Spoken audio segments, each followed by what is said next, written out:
আচ্ছা ঠিক আছে, আসতে বলো। বলে রাসেল রুমে চলে যায়। একটু পরে শিখা এসে বিছানায় শুতে যাবে, মাত্র বালিশ ঠিক করছে অমনি তোর সাহস কি করে হয় আমার বিছানায় শুতে আসার? নাম বিছানা থেকে। তাহলে আমি শোবো কোথায়? আর এখানে থাকার তো আমার অধিকার আছে, তাহলে শুতে পারবো না কেন? এত কথা না বলে যা, সোফায় গিয়ে শুয়ে পড়, না হলে চলে যা। শিখা দেখলো এই খাটাসের সাথে কথা বলে লাভ নেই, তাই নিজে বিছানা করে শিখা শুয়ে পড়লো। কিছু রাত বাদে আবার চিৎকার শুরু করলো। এই তুই কি শুরু করলি বলতো? একটু শান্তিতে ঘুমাতে দে। আমি একা ভয় পাই। এই রুমে আমি থাকতে তুই একা কিভাবে? তুমি তো আমার কাছে নেই, তাহলে ভূত এসে আমাকে নিয়ে যাবে। এতদিন তো জয়কে জড়িয়ে ধরে ঘুমাইছি। কি জ্বালায় পড়লাম রে ভাই, ঘুমার মানুষ থাকতেও নাকি ভয় পাই। এই উপরে এসে ঘুমা, এই উপরে এসে ঘুমা, কিন্তু এই বর্ডার পার করে এইদিকে আসবি না বলে দিলাম। শিখা দৌড়ে রাসেলের পাশে এসে শুয়ে পড়ল। সকালে শিখার আগে রাসেলের ঘুম ভেঙে যায়। রাসেল বিছানা থেকে ঘুম ঘুম চোখে উঠতে যাবে, কিন্তু উঠতে পারে না।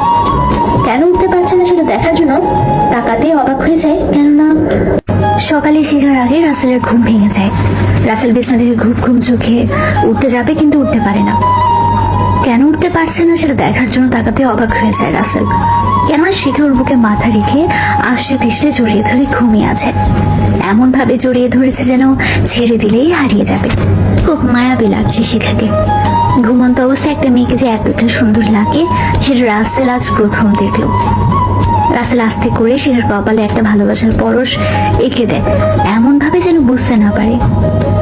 রাসেল ওকে আস্তে করে বুক থেকে সরিয়ে বালিশে শুয়ে দিয়ে উঠে ওয়াশরুমে চলে যায়।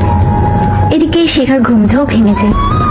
রাতে কি অবস্থায় ছিলাম কে জানে, যাক তাও তো ওর মুখ দেখে ঘুমাতে পারবো, এটাই আমার কাছে অনেক বড় পাওয়া। এসব ভাবতে ভাবতে শিখা উঠে ওয়াশরুমে যেতে নিলে রাসেলও বের হয়ে আসতে নিয়েছে, ঠিক তখনই ধুম।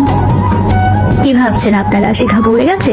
আরে না, জামাই থাকতে কি বউকে পড়ে যেতে দেবে নাকি? রাসেল সিনেমার মতো স্টাইলে শিখাকে বাহু জুড়ে আঁকড়ে ধরেছে। শিখা যেন শরীর শিহরিত হয়ে যাচ্ছে। এই প্রথম কোনো পুরুষের ছোঁয়া তার শরীরকে স্পর্শ করেছে।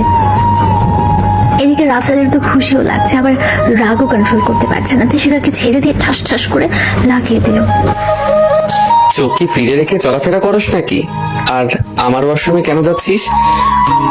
রুমে জায়গা দিয়েছি দেখে ভেবে দিস না যে আমার হৃদয়ে জায়গা পেয়েছিস।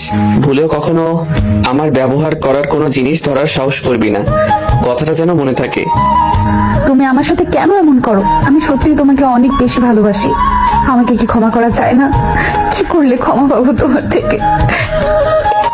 পুরনো হাসি খুশি সব ফিরিয়ে দে, ফিরিয়ে দে আমার বাবা মা বোনের আদর ভালোবাসা। দিতে পারবি আমার হারানো সম্মান? রাসেলের চোখে পানি আর শেখা তো কেঁদে যাচ্ছে। দুজনেই চুপ, কারো মুখে কোনো কথা নেই। সেটা হয়তো পারবো না, তবে তুমি যদি চাও তাহলে আমার জীবন দিয়ে আমার ভালোবাসার প্রমাণ দিতে পারি। রাসেল কোনো কথা না শুনেই নিচে চলে গেল। এদিকে শেখা ঠাই এক জায়গায় দাঁড়িয়ে কান্না করে যাচ্ছে। এদিকে রাসেল সোফায় বসে ভাবছে, না আজকে শেখার সাথে একটু বেশি করে ফেললাম। যাকে নিজের চাইতে বেশি ভালোবাসি তাকে এমন কষ্ট কিভাবে দিতে পারলাম? না, ওকে আর এভাবে কষ্ট দেওয়া যাবে না। যদি নিজের কোনো ক্ষতি করে ফেলে? এখন তো অনেক ঘটনা ঘটে যে স্বামীর অবহেলা অত্যাচার সহ্য করতে না পেরে বউ নিজের ক্ষতি করে ফেলেছে। না, ওকে আপন করে নিতে হবে। এভাবে কেটে যায় একটা মাস। বাবা নীল, একটা সমস্যা হয়েছে, যা তুমি শুধু পারো সমাধান করতে। বাবা বলো, কি এমন কাজ যা আমি ছাড়া সমাধান হবে না? আমি একটা বড় প্রজেক্ট পেতে চলেছি, যেটা আর কে কোম্পানির মালিক না বললে পাবো না। আর তার সাথে নাকি তোমার অনেক মিল আছে। রাসেলের বাবার কথা শুনে নীল পাগলের মতো হাসতে শুরু করে। এই নীল বাবা, তুমি পাগল হলে নাকি? এইভাবে হাসতেছো কেন? আম্মু, এই কোম্পানি তো আমার বন্ধু রাসেলের, সেই জন্যই আসতেছে। আমার ছেলে আর কে কোম্পানির মালিক আর আমি জানি না?